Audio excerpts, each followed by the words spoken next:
Bon alors là, mon Bacalou, ton effet Magnum là. Magnus, Marty, Magnus. Du nom du physicien allemand, Heinrich Gustav Magnus, qui a étudié les phénomènes aérodynamiques qui expliquent la déviation que subit un objet en rotation, se déplaçant dans un fluide. Ça marche dans l'eau aussi, mon Bacalou? Bah oui, n'importe quel fluide. Ici, notre fluide, c'est de l'air dans lequel vole la balle. Donc, Smarty, repartons de notre modèle précédent, et on va ajouter maintenant, ou plutôt on va remplacer la force du vent qu'on avait vue la fois dernière par l'effet Magnus, généré par la rotation rapide de la balle sur elle-même, le spin de la balle.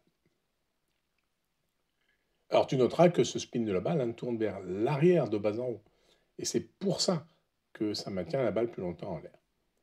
Alors en effet, avec ce schéma-là, voici la double formule, assez simple finalement, et les coefficients évoqués sont étudiés en laboratoire par un tas d'expériences, car en fait, ça dépend des objets eux-mêmes, de leur forme, de leur taille, de la nature même de la surface.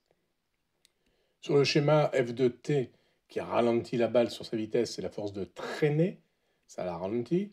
Elle se substitue à la force de frottement du vent, de l'air, comme on l'a vu, mais de fait, la formule est tout à fait identique. C'est juste le coefficient qui devient le coefficient CT, coefficient de traîner. Et puis la force de portance, c'est une force qui maintient vers le haut la balle par rapport à la vitesse. Tu vois, ça fait un angle de 90 degrés, pi sur 2. Eh bien, elle a une formule qui est extrêmement identique avec simplement son coefficient propre, C de P, coefficient de portée.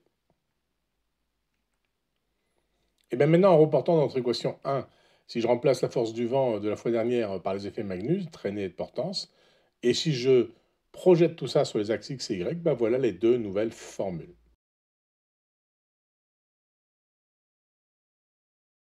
Waouh, elle commence à être compliquée tes nouvelles équations là, mon Pacalou. Bah, en fait, c'est vrai.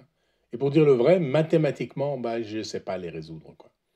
Donc, je vais continuer d'améliorer ma simulation informatique en ajoutant les forces de Magnus. Et voici la courbe que ça donne. Ah bah, c'est bien ça, mon Pacalou. Ça commence à ressembler à une courbe de vol de balle, y compris le Stinzer. Hein.